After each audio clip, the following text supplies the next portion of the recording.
This is going to be the most important video you will watch for your social science exam. अगर इस video को 10 minute तुमने पूरा देख लिया और उसमें दी गई एक एक चीज को फॉलो कर लिया, I guarantee you will score 95% and above, because this video includes all the topics जहां से तुम्हारा पूरा बोर्ड एग्जाम बनने वाला है।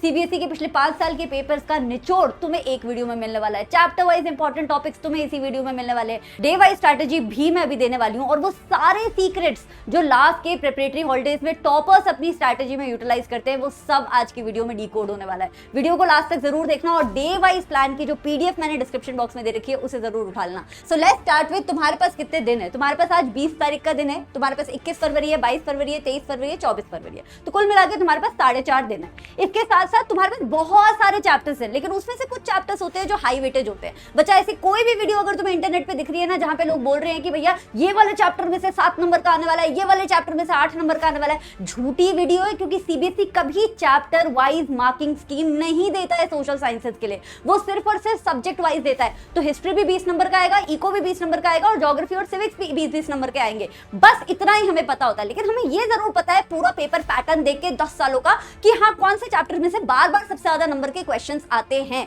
सो वी कैन प्रिडिक्ट कि कौन से हाई वेटेज चैप्टर है, और वो निकलते हैं बच्चों 4। एक तो तुम्हारी पूरी हिस्ट्री जो है हाई वेटेज में आती है, चाहे वो rise of nationalism in Europe हो, नेशनलिज्म इन इंडिया हो, या फिर तुम्हारा प्रिंट कल्चर हो। Making of the global world के तो 3 ही पैराग्राफ्स आ रहे हैं, तो वो हम हाई वेटेज में काउंट नहीं करते हैं। ये 3 chapter on the other hand high weightage है। इसके साथ साथ रिसोर्सेज एंड डेवलपमेंट जो चैप्टर है, उसमें से हर साल 3 से 5 नंबर का क्वेश्चन आता ही आता है ना। ये तो हो गए हाई वेटेज, लेकिन कुछ चैप्टर्स है तुम्हारे सिलेबस में जो सबसे ज्यादा स्मार्ट चैप्टर्स हैं, जो पढ़ने के लिए लगता है लेकिन नंबर देते हैं तुम्हें 7-8, और वो चैप्टर्स हैं ये वाले बच्चा। डेवलपमेंट चैप्टर 4 पेज का चैप्टर है, इसमें से 3 से 5 नंबर का हर साल आता है। Then we have forest chapter, again बहुत छोटा सा चैप्टर है, 2-3 इंपॉर्टेंट क्वेश्चंस बनते हैं, लेकिन वो पेपर में आने ही आने हैं। Then we globalisation in the Indian economy, इसमें तो सिर्फ तुम्हें ग्लोबलाइजेशन पढ़ना और फैक्टर्स जो उसे इनेबल करते हैं वो पढ़ना है, और 2-3 नंबर तुम्हारे जेब में होंगे। Then we have life lines of national economy, इस चैप्टर का सिर्फ मैप वर्क आ रहा है, और मैप वर्क ज्योग्राफी से आना ही आना है 3 नंबर का, तो उसमें से एक आधा नंबर का मैप वर्क लाइफ लाइन्स में से गारंटी आएगा। तो 15 मिनट की इसकी प्रिपरेशन तुम्हें दे देगी 2 नंबर।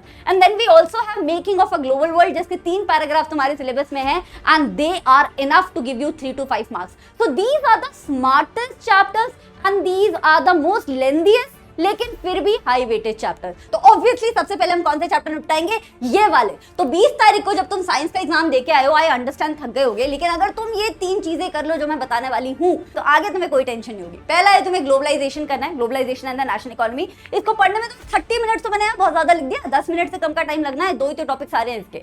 और उसके बाद तुम्हें making of the global world पढ़ना है, 3 पैराग्राफ आ रहे हैं, सिल्क रूट वाला पढ़ लिया, आयरिश फमीन वाला पढ़ लिया, और कॉन्क्वेस्ट ऑफ अमेरिका वाला पढ़ लिया। और उसके बाद आ गए मैप वर्क पे। अब मैप वर्क लगाना है तुम्हें बच्चा life lines of national economy का सिर्फ, और इसे 2 बार प्रैक्टिस करना है एटलीस्ट, लगा के देखना है, सिर्फ पढ़ना नहीं है बुक में से। और आज ही लगाने हैं तुम्हें 45 मिनट्स इनके पीवाईक्यूज, जो 3 नंबर और 5 नंबर वाले होंगे, और 30 मिनट तुम्हें लगाने हैं इनके एमसीक्यूज। चिंता मत करो, ये जो डे वाइज मैं प्लान दे रही हूँ, इसके अकॉर्डिंग तुम्हें सबसे इंपॉर्टेंट पीडीएफ मैं अपने टेलीग्राम चैनल पर प्रोवाइड करती रहूंगी। टेलीग्राम पे जाओ, शुभम पाठक टाइप करो, तुम्हें मेरा चैनल मिल जाएगा, वहां पे तुम्हें डे वाइज पीडीएफ मिला करेंगी रात को, और उसे तुम्हें सॉल्व करना है। अच्छा, मेरा जो कम्युनिटी पोस्ट होगा चैनल पे, वहां पे मैं तुम्हें टेस्ट देती रहूंगी। आज मैंने ये बनाया है तो इसका टेस्ट तुम्हें मिल जाएगा, कल का जो प्लान है उसके अकॉर्डिंग टेस्ट मिल जाएगा, क्योंकि भैया हमें पता तो चलना चाहिए हम जो पढ़ रहे हैं वो हमें समझ भी आया है या हमें 1-2 बार और रिवाइज करना पड़ेगा, है ना। तो टेस्ट वहां से उठा लिया करना। अच्छा, इसी दिन तुम्हें क्या करना है, आज क्या करना है, आउटकम्स ऑफ डेमोक्रेसी भी पढ़ना है। ये जो चैप्टर होता है ना, इसकी एनसीईआरटी रीडिंग लगा के किसी की कुछ पल्ले नहीं पड़ता है, क्योंकि इसमें से क्वेश्चन जो आते हैं टेढ़े आते हैं। चैप्टर इजी है, क्वेश्चन टेढ़े आते हैं,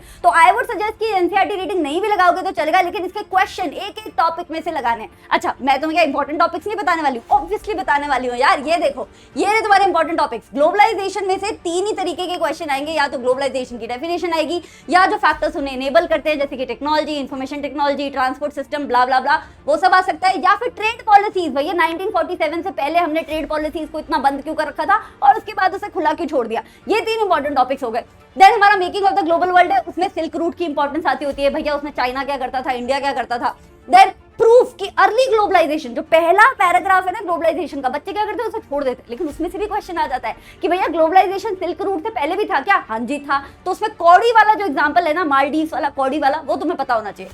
फूड, भैया फूड कहाँ से ट्रैवल करता था, और आयरिश फमीन आया तो क्यों आया, बड़ा इंपॉर्टेंट है। आयरिश फमीन पे हर ऑल्टरनेट ईयर क्वेश्चन आता है। Then we have conquest of America, America को किसने कॉन्क्वेस्ट किया, क्यों किया, एल्डोराडो, भैया अमेरिका में इतने रिसोर्सेस थे कि अमेरिका को कॉन्क्वेस्ट करना जरूरी था, है ना। तो अमेरिका को कॉन्क्वेस्ट क्यों करना था और कौन कर रहा था और फिर कैसे किया। सबसे इंपॉर्टेंट इसमें हाउ है, क्योंकि स्मॉल पॉक्स वाला एग्जांपल आ जाता है, लेकिन क्यों करना था और कौन कर रहा था ये भी इक्वली इंपॉर्टेंट है। Then we have reasons of migration, कि यूरोप से लोग अमेरिका जा रहे थे तो क्यों जा रहे थे, क्योंकि भैया यूरोप में बहुत डिसीजेस थी, है ना, वहां पे रिलीजियस प्रोटेस्ट भी बहुत होते थे, लड़ाई झगड़ा बहुत था, वो सारी बातें तुम्हें पता होनी चाहिए। बस यही इंपॉर्टेंट टॉपिक्स है और कोई इंपॉर्टेंट टॉपिक नहीं है। Then we have outcomes of democracy, outcomes of democracy में जब तुम पढ़ने बैठ रहे हो इस लिस्ट को सामने जरूर खोलना, क्योंकि इसके बिना ये चैप्टर समझ नहीं आएगा।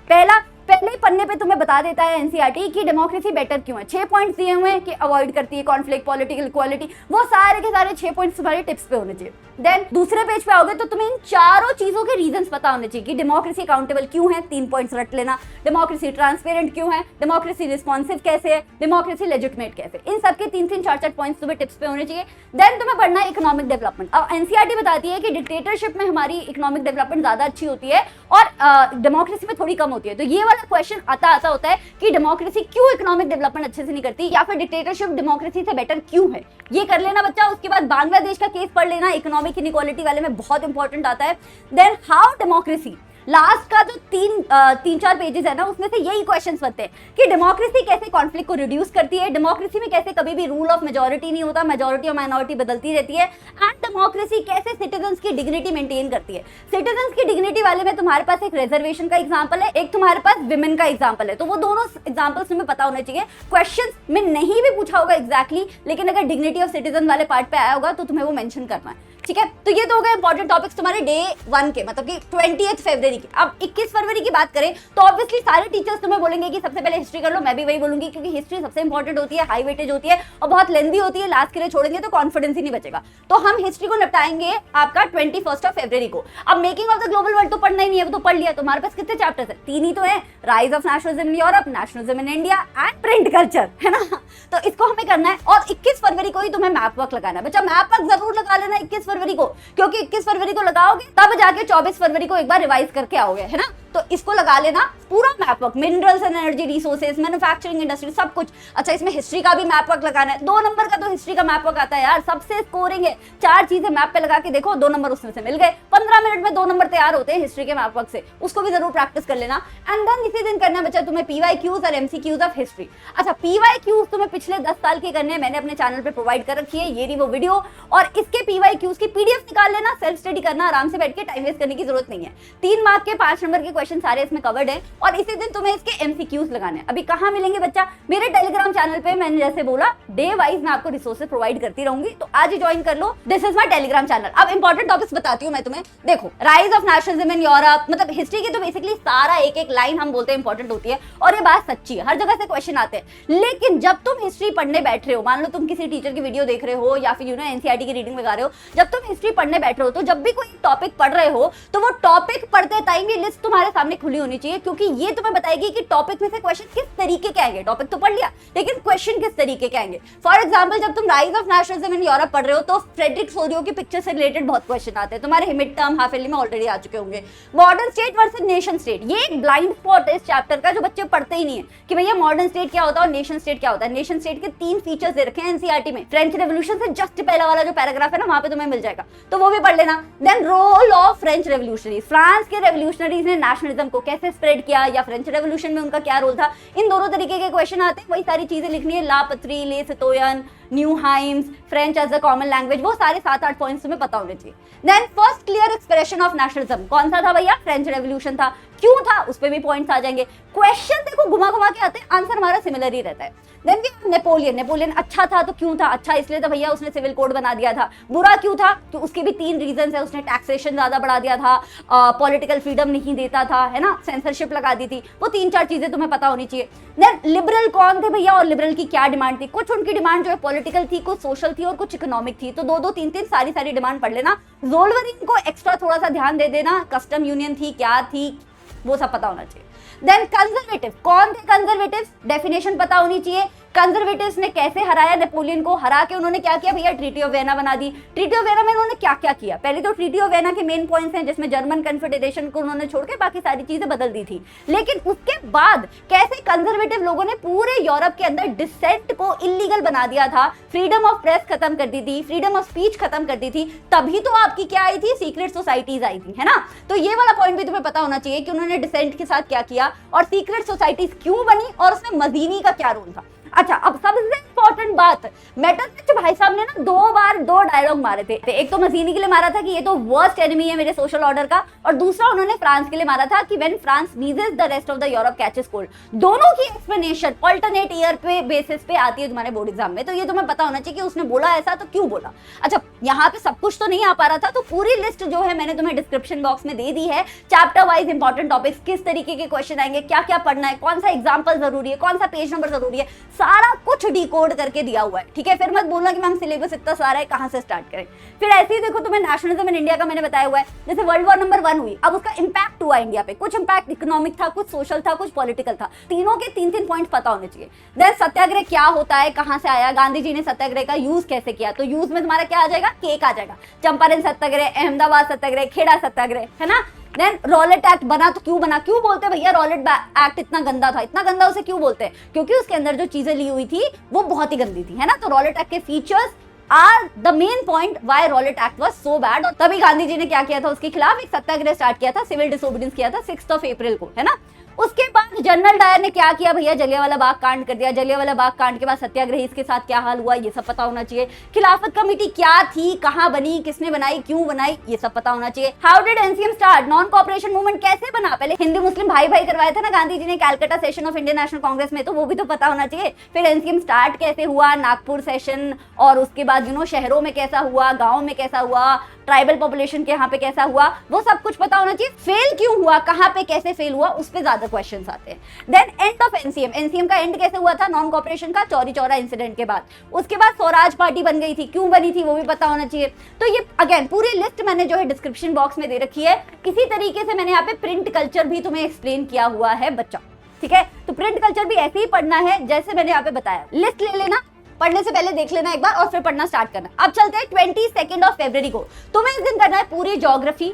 पूरी ज्योग्राफी में तुम्हारा आता है रिसोर्सेज एंड डेवलपमेंट, फॉरेस्ट वाला चैप्टर, वाटर वाला chapter, agriculture chapter, manufacturing chapter, minerals and energy resources.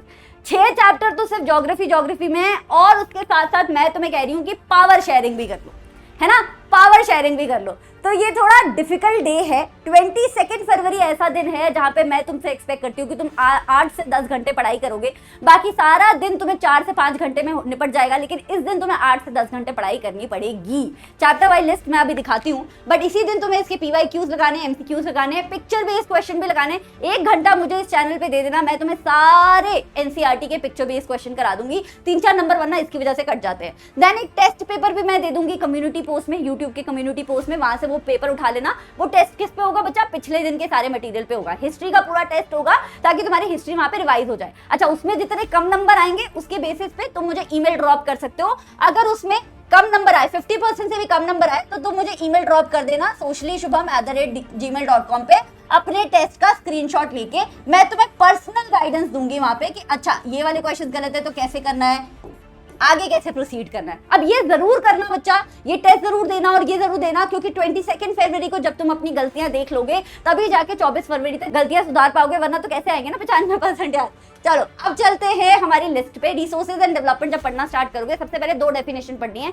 एक रिसोर्स क्या होता है, दूसरा सस्टेनेबल डेवलपमेंट क्या होता है। सस्टेनेबल डेवलपमेंट करनी क्यों है ना। रिसोर्स प्लानिंग क्या होता है, रिसोर्स प्लानिंग क्यों करनी है, इंडिया में रिसोर्स प्लानिंग क्यों करनी है। उसमें वो वाले पॉइंट्स आ जाते हैं कि भैया जो हमारी स्टेट्स हैं उन सब में कहीं पे कोई रिसोर्स है, कहीं पे किसी रिसोर्स की कमी है, वो सब कुछ तुम्हें पता होना चाहिए। गांधी जी के क्या व्यूज थे कंजर्वेशन पे, वो पता होना चाहिए। गांधी जी बोलते थे कि मास कंजम्पशन मत करो, मास प्रोडक्शन करो, है ना, वो सब तुम्हें पता होना चाहिए। और इसके साथ साथ एवोल्यूशन ऑफ ग्लोबल सस्टेनेबिलिटी भी बहुत इंपॉर्टेंट है, चाहे वो शुमाशर की स्मॉल इज ब्यूटीफुल हो, चाहे वो ब्रंटलार्ड कमीशन हो। वो जो 2-4 चीजें हुई है ना पूरी दुनिया में सस्टेनेबिलिटी से रिलेटेड, कब कब हुई हैं, क्या हुआ है, वो थोड़ा सा रट्टा मारना पड़ेगा वहां पे, प्लीज मार लेना।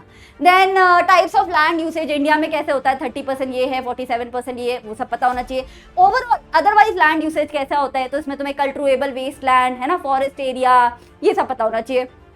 प्रॉब्लम्स क्या होती है लैंड से रिलेटेड, जेनेरिक भी आ सकता है क्वेश्चन इसमें, स्टेट वाइज भी आ सकता है कि पर्टिकुलर स्टेट में लैंड डिग्रेडेशन क्यों है, या जेनेरिक भी आ सकता है कि कॉजेज बता दो लैंड डिग्रेडेशन के इंडिया में या ओवरऑल, ठीक है। और उनके सॉल्यूशंस भी पता होना चाहिए, सॉल्यूशंस भी अगेन जेनेरिक क्वेश्चन भी आ जाएगा या फिर पर्टिकुलर स्टेट के लिए पूछ सकते हैं। तो अगेन रिसोर्सेज एंड डेवलपमेंट यहाँ पे खत्म नहीं होता है, सॉइल पार्ट भी है, सब कुछ आ नहीं रहा था यहाँ पे, तो मैंने क्या किया उसको डिस्क्रिप्शन बॉक्स में डाल दिया पीडीएफ में। सिमिलरली उसी पीडीएफ में तुम्हें ज्योग्राफी के बाकी सारे चैप्टर्स का भी मिल जाएगा। ये मैं सिर्फ दिखा रही हूँ तुम्हें कि कौन कौन से इंपॉर्टेंट टॉपिक्स हैं। Then we come to 23rd February. 23rd फरवरी को तुम्हें पूरी इकोनॉमिक्स करनी है। ग्लोबलाइजेशन चैप्टर तो तुम निपटा चुके हो, बचा क्या money and credit, development chapter, sectors of Indian economy, है ना। उसके साथ साथ तुम्हें चैप्टर करने हैं 2 और, जिनका नाम है फेडरलिज्म एंड पॉलिटिकल पार्टीज, ठीक है बच्चा। यहाँ पे पावर शेयरिंग भी करना था, इसको भूलना मत प्लीज, है ना। चलो तो यहाँ पे कितने चैप्टर्स हो गए, 3 चैप्टर तो इसके हो गए, इकोनॉमिक्स के 2 चैप्टर ये हो गए, तो इतने बड़े बड़े चैप्टर भी नहीं है, छोटे छोटे चैप्टर है। डेवलपमेंट बेचारा तो 4 पन्ने का चैप्टर है, निपटा लेना। इंपॉर्टेंट टॉपिक डिस्क्रिप्शन बॉक्स में, पीवाईक्यूज और एमसीक्यूज भी उसी दिन कर लेना। टेलीग्राम चैनल पे सब कुछ प्रोवाइड करूंगी। कम्युनिटी पोस्ट में टेस्ट दूंगी। अब इस दिन किसका टेस्ट दूंगी मैं दूंगी पिछले दिन वाले का, तो पूरी ज्योग्राफी का और पावर शेयरिंग का टेस्ट तुम्हें यहाँ पे मिल जाएगा। Then we have live session में रखूंगी यहाँ पे एक मोस्ट इंपॉर्टेंट एमसीक्यूज का, चैनल पे ही होगा, मेरे चैनल पे शुभम पाठक पे, जो सबसे ज्यादा मोस्ट इंपॉर्टेंट एमसीक्यूज है पिछले 10 साल के, बार बार रिपीट हुए, जिन टॉपिक्स में से बार बार एमसीक्यूज रिपीट हुए वही तो हुए ना सबसे मोस्ट इंपॉर्टेंट एमसीक्यूज, तो उनका लाइव सेशन तुम्हें मिल जाएगा मेरे चैनल पे। अब चलते हैं 24 फरवरी को। तो हमारा जो चैप्टर बच रहा है वो है gender, religion and caste, political parties हो गया, फेडरलिज्म हो गया, पावर शेयरिंग हो गया, और तुम्हारा आउटकम्स ऑफ डेमोक्रेसी भी हो गया, है ना। तो ये वाला चैप्टर से तुम्हें शुरुआत करनी है दिन की। जेंडर भी अच्छे से पढ़ना है, रिलीजन भी अच्छे से पढ़ना है, कास्ट भी अच्छे से पढ़ना है। अच्छा, इस पर ज्यादा ध्यान देना क्योंकि ना पिछले 2 सालों से ये चैप्टर आ नहीं रहा था, तो now this is like a googly chapter for us. पहले सिलेबस में नहीं था, तो हमारे पास डेटा पॉइंट्स इसके कम है, तो इस चैप्टर की प्रिपरेशन थोड़ी सी अच्छी करनी पड़ेगी तुम्हें। और इसी दिन तुम्हें इंपॉर्टेंट टॉपिक्स को करना होगा। 10-10 इंपॉर्टेंट टॉपिक्स दूंगी। मैंने साइंस के इंपॉर्टेंट टॉपिक्स दिए थे, ऑलमोस्ट पूरा पेपर उन्हीं इंपॉर्टेंट टॉपिक्स में से आया था। 10-10 बस इंपॉर्टेंट टॉपिक्स दूंगी, हिस्ट्री के, सिविक्स के, ज्योग्राफी के और इको के। बस उन 10-10 टॉपिक्स को रिवाइज कर लेना आखिरी दिन पे, और इसी दिन मेरे चैनल पे तुम्हें प्रीवियस ईयर पेपर सॉल्व कराऊंगी मैं, तो साथ में लाइव क्लास में आके प्रीवियस ईयर पेपर सॉल्व कर लेना और मैप वर्क को रिवाइज कर लेना please. At least 2 bar political map India का लेके, चाहे वो डैम्स हैं, चाहे वो एयरपोर्ट्स हैं इंटरनेशनल, पूरा मैप वर्क टिप्स पे होना चाहिए। पेपर में जाके इतनी सी भी कंफ्यूजन ना हो कि यहाँ पे लगाना था डॉट की आधा सेंटीमीटर दूर लगाना था। अच्छा, इसी दिन हिस्ट्री का मैप वर्क भी करना है, फ्री के 2 नंबर इसी दिन करने हैं। एंड देन टेस्ट जो दूंगी कम्युनिटी पोस्ट में, बस उसको देना और रात को सो जाना 8 घंटे की नींद, and I guarantee you that you will score more than 95%, ठीक है। So this was my strategy. इसकी सारी डिटेल्स तुम्हें डिस्क्रिप्शन बॉक्स में और पिन्ड कमेंट्स में मिल जाएंगी। आज ही देखो, आज से ही फॉलो करो, चैनल को सब्सक्राइब करो। I will see you tomorrow with my live classes. Bye bye and take care.